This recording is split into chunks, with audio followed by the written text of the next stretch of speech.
আসসালামু আলাইকুম বন্ধুরা, দেখতে পাচ্ছেন আমি এখন দাঁড়িয়ে আছি একটি ব্যস্ততম জায়গা, আলিপুরদুয়ার জেলার কলেজ হল্ট মোড়।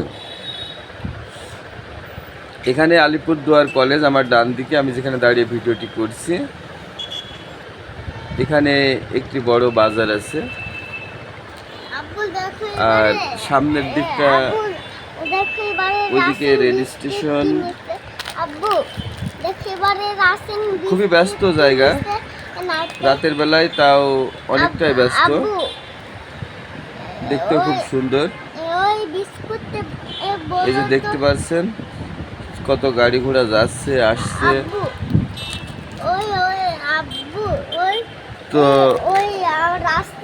ভিউয়ার্স, ভিডিওটি যদি ভালো লেগে থাকে লাইক শেয়ার কমেন্ট করে পাশে থাকবেন। খোদা হাফেজ।